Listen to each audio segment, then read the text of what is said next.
Orders వాళ్ళు కూడా ఇలాగే చేశారు. అదేవిధంగా మీరు ఇప్పుడు చేస్తున్నారు. ఇప్పుడు మీతో వాళ్ళు కలిసారు లేకపోతే మీరు లేదండి, ఇది ర్యాపిడో, ఓలా, ఊబర్, ప్రస్తుతం Rapido, Ola, Uber bike riders మాత్రమే మేము ఒక యూనియన్గా ఫామ్ అయ్యి మాకు అండగా ఏఐటీసీ మా వెనువెంట ఉండి మమ్మల్ని ప్రోత్సహిస్తూ మా కష్ట నష్టాలు వాళ్ళు తెలుసుకొని మాకు సహాయపడుతూ ఉంటున్నారు. అదేవిధంగా మాది బెజవాడ బైక్ రైడర్స్ యూనియన్. ఈ యూనియన్గా కొంత దగ్గర 300-400 మంది చేరారు, యూనియన్లో ఉన్నాము. ఈ విధంగా ఉండి మేము కొనసాగుతూ ఉంటున్నాం. ఈ విధంగా మాకు పూర్తిగా ఇన్సూరెన్స్ పాలసీలు లేవండి. వాళ్ళు ఏమంటున్నారంటే రైల్లో ఉంటేనే, అంటే కస్టమర్ రైడ్ బుక్ చేసి రైల్లో ఉంటేనే మీకు ఇన్సూరెన్స్ అని ఒక ప్రాధాన్యత తీసుకుని వచ్చారు. కానీ వాస్తవానికి అది కరెక్ట్ కాదండి. ఆన్ ఆఫ్ అనేటువంటి ఒక ride, on duty off duty అని పెట్టినప్పుడు ఆఫ్ డ్యూటీలో ఉంటే మీకు అది ఆ యొక్క ఇన్సూరెన్స్ చెల్లుబడి కాదు. ఎప్పుడైతే ఆ యొక్క ఆన్ డ్యూటీకి వచ్చినామంటే ఇన్సూరెన్స్ కంపల్సరీగా వాళ్ళకు ఆ యొక్క ఎలిజిబుల్ అవ్వాలి. ఇది మా యొక్క ప్రధానటువంటి కోరిక. ముఖ్యంగా మీరు అంటే బైక్ రైడర్స్ చూసుకుంటే చాలా వరకు ఎక్స్ట్రా ఛార్జెస్ వసూలు చేస్తున్నారని, రైడ్ కంటే మించిన డబ్బులు తీసుకుంటున్నారని కూడా కొన్ని వస్తున్నాయి. అంటే రైడ్ బుక్ చేసుకున్న వాళ్ళు మన బిహేవియర్కి సంబంధించి వీటి మీద ఏం స్పందిస్తారు? నేను విజయవాడ సిటీలో 2 సంవత్సరాలుగా ర్యాపిడో వేస్తూ ఉంటున్నాను.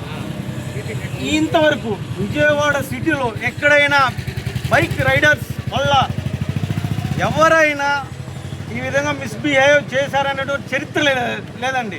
వాస్తవానికి ఏంటంటే స్కూల్ పిల్లలు, కాలేజీకి వెళ్ళేటువంటి గర్ల్స్, ఉద్యోగానికి వెళ్ళేటువంటి లేడీస్ కూడా మేము డ్రాప్ చేస్తున్నాం. ఈరోజు వరకు ఎక్కడ ఏ న్యూస్ వచ్చినట్టుగా న్యూస్ పేపర్లో కూడా రాలేదండి. అంత క్లారిటీగా, అంత నమ్మకంగా మేము ఒక ప్లాట్ఫారం కింద పనిచేస్తూ ఉండగా ప్లాట్ఫారంలో ఉన్నటువంటి వారు ఈ యొక్క కార్పొరేట్ సంస్థలు ఏం చేస్తున్నాయి, మా యొక్క ఆదాయాన్ని గంటికొట్టుచు మా యొక్క ఆదాయాన్ని దోచుకొంటూ ఉంటున్నారు. దీనికి ఈ యొక్క న్యాయం జరిగేంత వరకు ఈ పోరాటం ఎప్పుడు ఆగదండి. మాకు న్యాయం జరగాలి. ఇన్సూరెన్స్ పద్ధతిలో ఇన్సూరెన్స్ మాకు పూర్తి సహకారంగా ఉండాలి. న్యాయమైనటువంటి రేటు మాకు అందుబాటులో ఉంటే మేము ఎందుకంటే ఎక్స్ట్రా డబ్బులు అడుగుతాం. సరైన రేటు కార్డు లేదండి. వీళ్ళు బూస్టులు అనేటువంటివి తీసుకొచ్చి వాళ్ళ యొక్క ఆదాయానికి వాళ్ళు పెంచుకున్నట్టు వరకు మా కడుపులు కొడుచు ఉంటున్నారు. వాన, ఎండ, రాత్రి పగలనక మా కుటుంబాలను మేము వదిలి రోడ్డు మీద వచ్చి ఉంటుండగా అట్టి పరిస్థితుల్లో కూడా ఏ విధము చేతనైనను మాకు పూర్తి సహకారం లేదండి.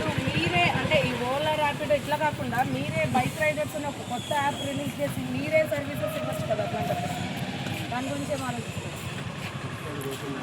ప్రస్తుతానికి ఏంటంటే ఇది కొంచెం ధనంతో కూడినటువంటి పరిస్థితి కనుక రైడర్స్ అనేటువంటి యాప్ని క్రియేట్ చేసుకునేటువంటి ఇన్ ఫ్యూచర్లో అది మీరు అన్నట్టుగానే సహకారంగా ఉంటే, ప్రభుత్వం కూడా మాకు సహకారంగా ఉంటే మేము ఆ విధంగా చేస్తాం. ఇంకొకటి ఏంటంటే ఇలాంటి పరిస్థితుల్లో మాకు పూర్తి న్యాయం కలగాలి.